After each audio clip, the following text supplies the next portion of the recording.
बिस्मिल्लाहिर्रहमानिर्रहीम। अस्सलाम वालेकुम। खुश रहें, आबाद रहें, जहाँ भी रहें हैप्पी रहें और हेल्दी रहें। तो मैं हूँ फ़ाइज़ा और आज आपसे शेयर करूँगी एक बहुत ही मज़े की रेसिपी जो बहुत ही झटपट और आसानी से तैयार हो जाती है। यहाँ पर मैं बनाने लगी हूँ चिकन फजीता राइस, बिल्कुल रेस्टोरेंट स्टाइल। इंशाल्लाह रेसिपी आप लोगों को ज़रूर पसंद आएगी।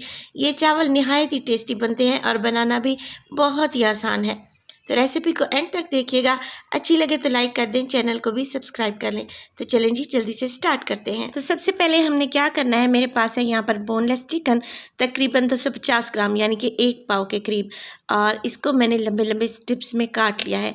अब इसकी मैरिनेशन करेंगे। मैरिनेशन के लिए हमें चाहिए होंगे यहाँ पर 2 लेमन है मेरे पास, बड़े साइज़ के। इनका हम सारा का सारा जूस निकाल लेंगे और बीज अलहदा कर लेंगे, बीज अंदर नहीं जाने चाहिए। अगर लेमन जूस नहीं अवेलेबल तो फिर 2 टेबलस्पून सिरका भी डाल सकते हैं। 1 टीस्पून डालूंगी नमक, हाफ टेबल स्पून डालूंगी इसमें सुरख मिर्च का पाउडर और 1 टीस्पून तकरीबन काली मिर्च का पाउडर। ये है मेरे पास ज़ीरा पाउडर, 1 टीस्पून ही शामिल कर देंगे। इसके अलावा इसमें चला जाएगा लहसुन का पाउडर।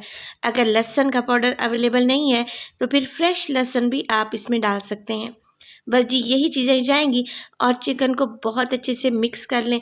मिक्स करने के बाद आप इसको मैरिनेट करके रखते हैं तकरीबन 1 घंटे के लिए। अगर ओवरनाइट रखेंगे तो ज़्यादा टेस्टी चावल बनेंगे। चिकन मैरिनेशन के लिए मैंने लगा दिया है। अब यहाँ पर ले ली है मैंने लॉन्ग ग्रेन राइस है मेरे पास, तकरीबन 500 ग्राम मैं इनका इस्तेमाल करने वाली हूँ, यानी कि आधा किलो के लगभग, या 2 कप भी आप कह सकते हैं। इनमें डालेंगे पानी और पानी डालने के बाद 2 से 3 पानी में अच्छे से वॉश करेंगे और 30 मिनट के लिए इनको भिगो कर रख देंगे। अब नेक्स्ट स्टेप में क्या करूँगी, मैंने एक कढ़ाई में अच्छा खासा पानी बॉयल होने के लिए रख दिया था, तकरीबन 2 से ढाई लीटर के बराबर। पानी में जैसे ही बॉयल आया इसमें डाल दिया 1 टीस्पून नमक, और नमक डालने के बाद इसमें डालेंगे भीगे हुए चावल। चावल में बॉयल आने देंगे और इन्हें कम्प्लीटली कुक कर लेंगे। यहाँ पर 1 कनी या 2 कनी चावल हमने कच्चा नहीं छोड़ना, बल्कि मुकम्मल तौर पर चावल को पका लेना है। अब चावल यहाँ पर पक चुके हैं, मैं क्या करूँगी, इन्हें छान कर एक साइड पे रख दूँगी। तो चलते हैं नेक्स्ट स्टेप की तरफ। एक कढ़ाई में ले लूँगी तकरीबन आधा कप ऑयल। ऑयल के गर्म होते ही इसमें डालूँगी 1 टीस्पून मेरे पास है लहसुन का पेस्ट। इसमें अदरक शामिल नहीं होगी, चाहे तो लहसुन को आप मोटा मोटा सा चॉप करके भी डाल सकते हैं। लहसुन डालेंगे, 20 से 30 सेकंड के लिए फ्राई करेंगे। जैसे ही लहसुन का हल्का सा कलर चेंज होगा इसमें डाल देंगे मैरिनेटेड चिकन। चिकन डालेंगे और इसको अच्छे से यहाँ पर भून लेंगे तकरीबन 4 से 5 मिनट के लिए। चिकन का कलर भी चेंज हो जाएगा। चिकन में सारे मसाले मैं पहले ही डाल चुकी थी, लिहाजा इस स्टेज पर मुझे चिकन में कुछ भी शामिल करने की ज़रूरत नहीं है। बस मुसलसल चम्मच चलाते रहें और चिकन को 4 से 5 मिनट के लिए अच्छे से फ्राई कर लें।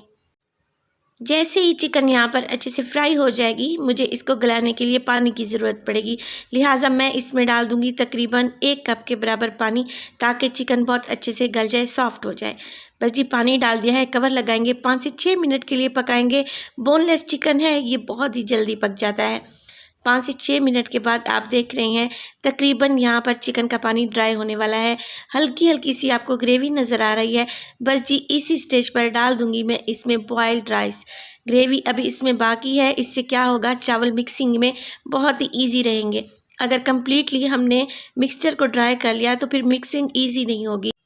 इस तरीके से हल्की सी ग्रेवी बचा लें और चावल को मिक्स करें तो चावल के एक एक दाने में आपको टेस्ट मिलेगा इंशाल्लाह। बस जी बहुत ही हल्के हाथों से आपने एक साइड से चम्मच लेकर जाना है और चावल को मिक्स करते रहना है। बहुत अच्छे से मैंने यहाँ पे मिक्सिंग कर ली है और देखिए चावल यहाँ पर बिल्कुल भी नहीं टूटे। तो इसी तरीके से आपने चावल को मिक्स करना है। अब इसी स्टेज पर डालूंगी मैं इसमें चिकन पाउडर, तकरीबन 1 टीस्पून के बराबर। इससे चावल का टेस्ट मज़ीद बढ़ जाएगा। ये है मेरे पास शिमला मिर्च, एक बड़े साइज़ की है और इसे भी जूलियन कटिंग में मैंने काट लिया है। इसके बाद इसमें डालेंगे टमाटर। टमाटर के बीज मैं निकाल चुकी हूँ और जूलियन कटिंग में काट लिया है। एक बड़े साइज़ का टमाटर है, अच्छा लाल वाला टमाटर आप लोगों ने लेना है। यह है मेरे पास स्प्रिंग अनियन, तकरीबन आधा कप के बराबर। तो स्प्रिंग अनियन यानी कि हरे प्याज का हरा वाला हिस्सा आप लेंगे और बिल्कुल बारीक से चॉप कर लेंगे। बस जी यही सब्जियां डालेंगे और अच्छे से मिक्स कर लेंगे। ये तीनों ऐसी सब्जियां हैं जो कि दम में ही पक जाएंगी, इनको ज़्यादा पकाने की ज़रूरत नहीं है। मिक्सिंग अच्छे से मैं कर चुकी हूँ, सब्जियां मिक्स हो चुकी हैं। अब हमने क्या करना है, सिर्फ 5 मिनट के लिए इसको दम पे लगा देना है, बिल्कुल लो फ्लेम पे, ताकि सब्जियां हल्की सी सॉफ्ट हो जाए। 5 मिनट के बाद आप देख रहे हैं कि लिड पर स्टीम बन गई है। इसका मतलब है चावलों को बहुत अच्छे से दम आ गया है। बस जी मज़ेदार से हमारे चिकन फजीता राइस यहाँ पर तैयार है, एकदम रेस्टोरेंट स्टाइल। आप देख रहे हैं जो वेजिटेबल्स मैंने इसमें ऐड की हैं, उनका कलर बिल्कुल भी चेंज नहीं हुआ। तो आपने इसी तरीके से तैयार करने हैं, इंशाल्लाह आपके फैमिली मेंबर्स और आपके गेस्ट एकदम सरप्राइज़ रह जाएँगे। रेसिपी को ज़रूर ट्राई कीजिएगा, इंशाल्लाह आप लोगों को अच्छी लगेगी। रेसिपी पसंद आए तो फिर लाइक कर दें। चटपटे पकवान को सब्सक्राइब कर लें और अपने फैमिली और फ्रेंड्स में भी शेयर किया करें। तो अपना बहुत सारा ख्याल रखिएगा। फ़ाइज़ा को भी अपनी दुआओं में याद रखिएगा। मुझे दीजिए इजाज़त। टिल देन अल्लाह निगहबान।